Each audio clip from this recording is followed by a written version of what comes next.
چیزیں پڑی ہیں، خراب ہو گئی ہیں، کھانے کا ٹائم نہیں، پہننے کا ٹائم نہیں، اور ایک جگہ وہ ہے کہ جہاں لوگ دوائی کو ترس رہے ہیں۔ گندم امیر شہر کی ہوتی رہی خراب، اور بچی کسی غریب کی فاقوں سے مر گئی، اور کسی نے کہا تھا کہ غریب شہر تو فاقوں سے مر گیا لیکن امیر شہر نے ہیرے سے خودکشی کر لی، اللہ معاف فرمائے۔ تو بہت ساری جگہوں پہ لوازمات زیادہ ہیں، اخراجات زیادہ ہیں، تکلفات زیادہ ہیں۔ اس رمضان میں مہنگائی کا جو زور ہے، حالات کی جو سنگینی ہے، اور تھوڑا پیچھے جائیں تو غریب علاقوں میں جس قسم پوسی کے ساتھ لوگ اپنا وقت بتا رہے ہیں، اگر صرف امیر لوگ اپنے کچھ ذاتی اخراجات کو کنٹرول کرنے میں کامیاب ہو جائیں تو بڑے سارے لوگ ایسے ہیں جن کے لیے وہ خوشیاں بانٹنے کا ذریعہ بنیں گے، اسباب، اور ویسے بھی زندگی سادہ کریں، آسان ہو جائے گی۔ رسول پاک صلی اللہ تعالیٰ علیہ وآلہ وسلم نے پتہ ہے روزے دار کی فضیلت کیا بیان فرمائی؟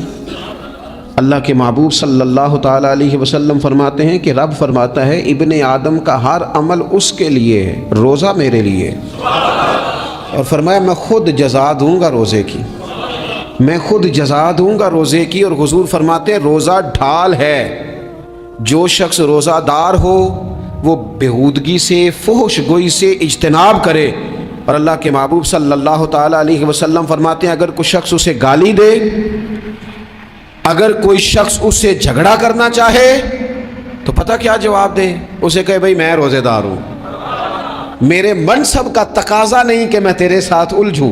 اور رسول پاک صلی اللہ علیہ وسلم فرمانے لگے اوہو اتنی بڑی بات، حضور فرمانے لگے، یہ صحیح مسلم کے لفظ ہیں، کریم محبوب فرمانے لگے مجھے اس رب کی عزت کی قسم جس کے قبضے میں محمد عربی صلی اللہ علیہ وسلم کی جان ہے، حضور فرماتے روزہ دار کے منہ کی خوشبو اللہ تعالیٰ کے نزدیک قیامت کے دن مشک کی خوشبو سے بھی زیادہ وقت والی ہوگی۔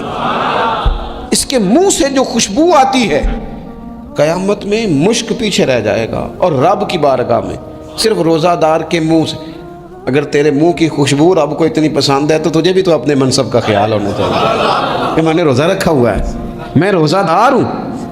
اور میرے نبی پاک علیہ السلام کے یہ دو لفظ ہیں نا، وہ صوفیاء ہیں نا، اللہ کے نیک بندے جو ساری زندگی تڑپتے رہے کہ کبھی اے حقیقت منتظر نظر آنا لباس مجاز میں، کبھی مالک ایک دفعہ کبھی تیرا جلوہ ملے، کبھی اے حقیقت منتظر نظر آنا لباس مجاز میں، لاکھوں سجدے تڑپ رہے ہیں میری جبین نیاز میں، اور جو ساری زندگی کہتے رہے کہ ہم تو عمر دراز مانگ کے لائے تھے 4 دن، 2 آرزو میں کٹ گئے، 2 انتظار میں، کہ دیکھو انہیں انعام ملنے لگا ہے۔ جو اس کی راہ کے سوالی تھے، جو اس کے رستے کے مسافر تھے، جو اسے پانا چاہتے تھے، جو اس کی دید کرنا چاہتے تھے، جو اسے ملنا چاہتے تھے، میرے رسول پاک علیہ السلام نے فرمایا روزہ دار کو 2 خوشیاں ملیں گی۔ ایک خوشی اس وقت ملتی ہے جب وہ افطار کرتا ہے، اور فرمایا ایک خوشی اس وقت ملے گی جب وہ اپنے رب سے ملاقات کرے گا، جب وہ اس سے ملے گا تو اس وقت روزہ دار کو خوشی ہوگی۔ میرے دوستو خوشی تو جو ہوگی سو ہوگی، لیکن یہ لفظ ہی بڑے حسین نہیں کہ روزہ دار کی رب سے ملاقات ہوگی، یہی لفظ بڑے باکمال نہیں؟ ایک روایت میں تو یہ ہے نا کہ روزہ میرے لیے ہے میں اس کی جزا دوں گا، اور ایک روایت میں یہ ہے کہ روزہ میرے لیے ہے اور رب فرماتا ہے میں خود روزے کی جزا ہوں، یعنی باقی نیکیوں پر ثواب ملے گا، روزہ رکھنے والے کو رب رحمان ملے گا۔ نبی اکرم صلی اللہ تعالی علیہ وسلم کے امت کے صوفیاء نے نا کچھ چیزوں کو بڑا کھولا ہے۔ عارف رومی کہتے ہیں کہ ایک دن نا محمود غزنوی نے خزانوں کے دروازے کھول دیے اور فرمایا بھائی میں نے آج ہر چیز کھول دی ہے، جو جس چیز پہ ہاتھ رکھے گا وہ اسی کی ہو جائے گی۔ لوگ دوڑے، کوئی سونے کی طرف، کوئی چاندی کی طرف، کوئی جائیدادوں کی طرف، کوئی خزانے کی کنجیوں کی طرف، کوئی بڑے بہترین گھوڑے اور اونٹوں کی طرف، لوگ دوڑ گئے، جو جس پہ ہاتھ رکھے گا اسی کا، سب بھاگ گئے۔ ایاز بیٹھا ہے، نہ وہ حسن میں رہی شوخیاں، نہ وہ عشق میں رہی گرمیاں، نہ وہ غزنوی میں تڑپ رہی، نہ وہ خم ہے زلف ایاز میں، وہ لذتیں کہاں؟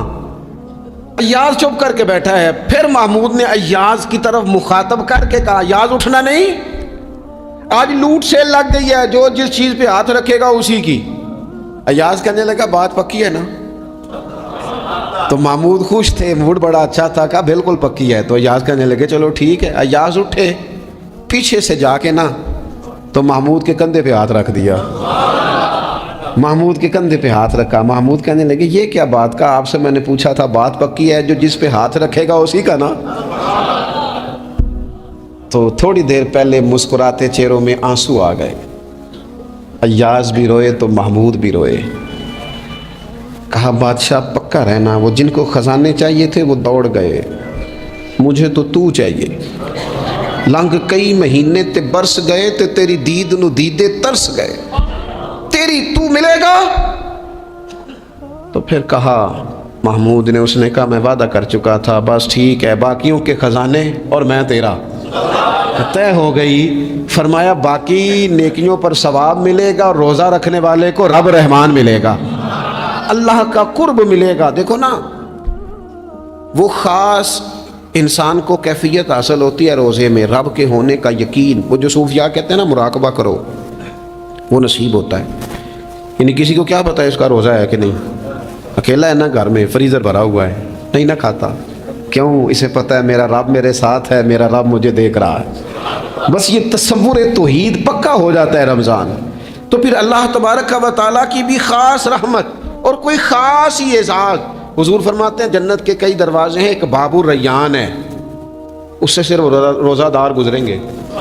آواز ہوگا روزے والے آ جاؤ، وہ آ جائیں گے، فرمایا اس خاص دروازے سے گزرو، جب گزر جائیں گے تو فرمایا بند کر دو بھائی، اور کوئی نہیں گزرے گا یہاں سے، دروازہ ہی مخصوص ہے، ان کا اعزاز ہی ذرا زیادہ ہے۔ تو میرے عزیز رمضان شریف کے اندر وہ منصب کا بس خیال رکھیں کہ میں روزہ دار ہوں، اس احتیاط کے ساتھ۔ اور دوسری جو رمضان کی چند عبادات ہیں نا، سب سے پہلی تو میں عرض کروں گا تراویح کے حوالے سے یہ بات یاد رکھ لیں کہ نبی پاک علیہ الصلوۃ والسلام نے فرمایا جس نے ایمان اور احتساب کی نیت کے ساتھ رمضان میں قیام کیا، اللہ اس کے پچھلے سارے گناہوں کو معاف فرما دے گا۔ اور ایک مقام پر نبی پاک صلی اللہ تعالیٰ علیہ وسلم نے بیان کیا، یہ مشکات میں موجود ہے، حضور فرماتے ہیں رمضان اور قرآن دونوں قیامت کے دن بندے کی شفاعت کریں گے۔ رمضان کہے گا یا اللہ میں نے اسے دن بھر کھانا کھانے سے باز رکھا اور تیری بارگاہ کے حکم کے مطابق اس نے اپنے آپ کو ان چیزوں سے بچا کے رکھا۔ اور قرآن کہے گا مالک رات میں نے اسے نیند سے روکے رکھا۔ کیا مطلب؟ اس نے کھڑے ہو کے عبادت کی، اگرچہ اس سے مراد شارحین حدیث نے تراویح بھی لیا ہے، تہجد کی نماز بھی لیا ہے، صلاۃ اللیل بھی لی ہے، لیکن میرے عزیز یہ خاص ربط ہے قرآن مجید کے ساتھ تراویح کا۔ مسنون ہے رمضان کی راتوں میں قرآن مجید اور تراویح کا پڑھنا۔ اگر تھوڑی سی نا طبیعت میں صرف تبدیلی پیدا کی جائے، میں نے دیکھا ہے کہ جو لوگ کہتے ہیں نا میرا وقت بڑا قیمتی ہے، بڑی ساری جگہوں پہ آپ کو بیٹھنا پڑتا ہے، بیٹھیں آپ 2 گھنٹے بیٹھیں، 3 گھنٹے بیٹھیں۔ میں نے دیکھا ہے لوگ جاتے ہیں کسی دفتر میں تو رات کو ہی چلے جاتے ہیں اس علاقے میں، کھڑے ہیں، پاسپورٹ کے دفتر کھڑے ہیں، شناختی کارڈ کے دفتر کھڑے ہیں، امیگریشن کی لائنوں میں کھڑے ہیں۔ کچھ ذہن تو بنائیں کہ میں نے رات کھڑے رہنا ہے اور اپنے رب کی عبادت کرنی ہے۔ تراویح کو ذرا ذوق سے آپ اگر تھوڑا ارادہ کر لیں گے نا، یعنی کوئی ایسا مشکل کام نہیں۔ میری تو رائے یہ ہے کہ پہلے 3-4 دن ذرا جم کے ذہن بنائیں اور تھوڑا سا نا روٹین کو بدلنے کی کوشش نہ کریں۔ جس امام صاحب کے پیچھے تراویح شروع کریں، کوشش کریں ساری وہیں پڑھیں۔ روٹین بدلنے سے بھی سستی آتی ہے، ایک دن یہاں گئے 2 دن وہاں گئے، تو یہ روٹین بدلنے سے بھی بعض اوقات سستی آتی ہے۔ کوشش کریں ایک جگہ پہ قرآن شریف سننا شروع کریں اور پھر پورا قرآن مجید وہیں پہ سنیں اور تھوڑا ذہن بنائیں۔ میں نے دیکھا ہے ہمارے استاد صاحب اس طرح کیا کرتے تھے کہ بہت تھوڑا کھانا افطاری کے وقت، تھوڑا، اور ان سے کہا جاتا آپ بزرگ آدمی ہیں، اتنا کم کھانا کیسے نظام چلے گا؟ تو فرماتے تھے میں 1 چپاتی اور آدھی چپاتی کھا لوں گا لیکن تراویح کے بعد۔ اب اگر زیادہ کھانا کھاؤں گا تو طبیعت میں سستی آئے گی، میرے لیے کھڑا ہونا مشکل ہو جائے۔ سادہ سا کھانے کے ساتھ افطاری کی جائے گی اور تراویح کے لیے اپنے آپ کو ذہنی کہاں ٹائم ملتا ہے سارا سال قرآن پڑھنے سننے کا، یہ تو اللہ نے موقع عطا فرمایا ہے۔ تو تھوڑا سا اگر دلچسپی پیدا کی جائے، بڑا سونا قرآن مجید پڑھا جاتا ہے مساجد میں، بچے بڑی خوبصورتی سے، تو اللہ کا شکر ہے جگہ جگہ پہ۔ اور مساجد کے علاوہ بھی میں نے دیکھا ہے ہم سے لوگ مطالبہ کرتے ہیں کہ ہماری فیکٹری میں رات کو بھی کام ہوتا ہے، اتنے سارے ورکر ہیں تو بچہ کوئی مل جائے قرآن شریف سنائے، فلانی جگہ بھی اتنے لوگ ہیں تو اگر موقع مل جائے۔ تو اگر تھوڑا ذہن بنایا جائے، شوق پیدا کیا جائے تو اللہ تعالیٰ فضل فرماتا ہے، انسان کو طاقت ملتی ہے کھڑے رہنے کی۔ ایک تو تراویح، روزہ، تراویح، اور تیسری نبی اکرم نور مجسم شفیع معظم صلی اللہ تعالیٰ علیہ وسلم کی امت کو اللہ تعالیٰ نے بہت ساری ایسی چیزیں اپنی رحمت سے دی ہیں کہ جن میں عمل تھوڑا ہے، اجر زیادہ ہے۔ اس کا نتیجہ یہ نکلتا ہے کہ انسان تھوڑے وقت میں، تھوڑے ٹائم میں، تھوڑی مصروفیت میں اپنے رب کریم کے بارگاہ سے زیادہ اجر کا مستحق ہو جاتا ہے۔ انہی مقدس، معتبر، معنی خیز ایام میں ایک بڑی فضیلت، زیادہ عظمت والا مہینہ ماہ رمضان المبارک ہے۔ قرآن مجید نے صراحت کے ساتھ اس ماہ مقدس کا نام لیا ہے۔ کیا معنی ہے؟ یہ وہ مقدس مہینہ ہے جس کا میرے رب کریم نے نام لیا ہے، اللہ نے نام لیا ہے۔ شہر رمضان الذی انزل فیہ القرآن، فرمایا رمضان کا وہ مقدس مہینہ ہے جس میں اللہ نے قرآن نازل فرمایا ہے۔ اس ماہ نور، ماہ سرور کا نام نامی اللہ تعالیٰ نے قرآن مجید کے اندر ذکر فرمایا۔ حضرت سلمان فارسی رضی اللہ تعالیٰ عنہ ارشاد فرماتے ہیں کہ شعبان المعظم کا آخری دن تھا، اگلے دن رمضان شروع ہونے والا تھا کہ رسول پاک علیہ السلام نے ہمیں رمضان کی فضیلت پر خطبہ ارشاد فرمایا۔ آپ اس بات کو غور سے سمجھیے کہ ایسا مہمان جس کے آنے سے پہلے اس کی فضیلت بیان کی جا رہی ہے، اور فضیلت کون بیان کر رہا ہے؟ امام الانبیاء صلی اللہ تعالیٰ علیہ وسلم۔ یہ صرف ہمارے دلوں کے اندر، امت کے دلوں کے اندر اس ماہ مقدس کی فضیلت کو اور اس کی عظمت کو بٹھانے کے لیے کہ پوری طرح تم اپنے ذہن میں اور اپنے دل میں ایک بات بٹھاؤ کہ ایک عظمتوں والا مہینہ تم پر سایہ فگن ہونے والا ہے، عظمتوں والا۔ حضور نے ایک دن قبل اس کی فضیلت بیان۔ ہمارے ہاں یہ ہوتا ہے کہ ہم کسی چیز کی اہمیت کو لیتے ہیں لیکن سمجھتے ہیں کہ یہ کوئی روٹین ورک ہے، یعنی نارملی ہر سال رمضان شریف آتا ہے، اپنے وقت کے حساب سے چاند بدلتا ہے اور اپنے وقت پر رمضان شریف آ جاتا ہے۔ ہم سمجھتے ہیں کہ مطلب روٹین کا ایک معاملہ ہے، ایک روٹین کی چیز ہے۔ لیکن اگر آپ اس کو اس نظر سے دیکھیں گے نا کہ اس مہینے کے آنے سے پہلے، یعنی ابھی ایک دن بعد آنا ہے رمضان کو، اور آنے سے پہلے حضرت سلمان فارسی فرماتے ہیں کہ نبی پاک نے ہمیں باقاعدہ بلا کے خطبہ دے کے رمضان کی عظمت ہمارے دلوں میں بیٹھا، یعنی فکری طور پر اور ذہنی طور پر امت کو تیار کیا۔ فرمایا تم پر ایک ایسا مہینہ سایہ فگن ہونے والا ہے جو مبارک ہے تمہارے لیے، باعث برکت ہے تمہارے لیے۔ تم اپنے آپ کو ذہنی طور پر تیار کرو کہ ایک ماہ نور تمہارے قریب آ رہا ہے۔ جو رمضان، اسلامی عبادات جتنی بھی ہیں نا، وہ مخصوص پوجا پاٹ نہیں۔ اسلامی عبادات میں سے کوئی عبادت بھی ایسی نہیں جس کا مقصد ہی ہو کہ آپ نے اتنے وقت سے لے کر اتنے وقت تک فلاں عمل کرنا ہے۔